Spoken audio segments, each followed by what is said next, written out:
The Last Word by Anuj Mondal. In those days, it was a common scene that both father and their teenage son worked in the same underground mine, cutting coal, standing shoulder to shoulder in the dark underworld. And so, there's nothing new in it that there would be stories of widows who lost their husband and son in the same accident. Still, this one can move you, probably. The place and exact name of the coal mine is irrelevant because it could happen on any piece of land in any coal-producing country.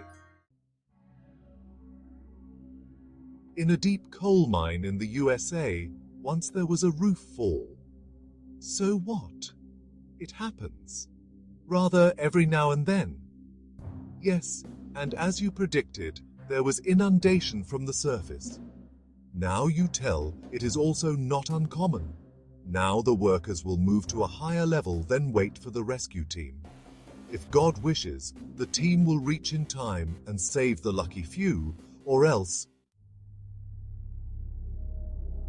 Yes, exactly the same thing happened to the 60 workers who were trapped. They moved into a higher level and started waiting. The motley group comprised men and boys of varied ages, from 15 to 50s, a few even more. From the experience they earned, they knew they have to wait for at least 24 hours, sitting side by side with their death before the rescue reaches. So they were not talking to each other much. Few aged souls even tried to have a nap as if they are just waiting for a local train. After a while, they realized the water inflow had stopped, and they wouldn't be drowned for now. But along with the water, the air inflow was also cut off.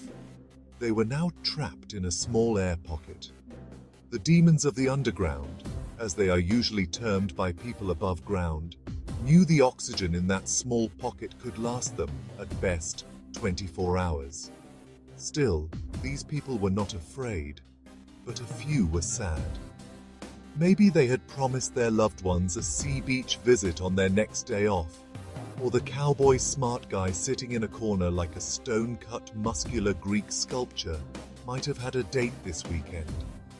20 hours passed. They started feeling the oxygen depletion. The father and son duo now seemed anxious. The father was fanatically searching for something in his shirt and shorts pockets. The son was looking eagerly.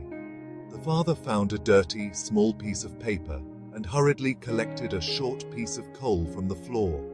A few men started gasping for oxygen, and a few silently started praising God for the life they had already lived. The father and son were writing something on the small paper, taking short breaks to talk in low voices. The oxygen was exhausted. The son died just a few minutes before his father.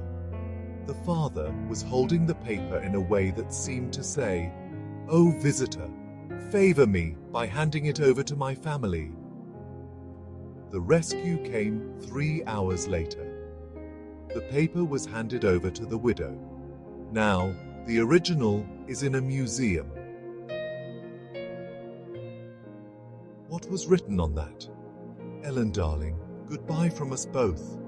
Albert said the Lord has saved him. We are praying for air to support us, but it is getting so bad without air.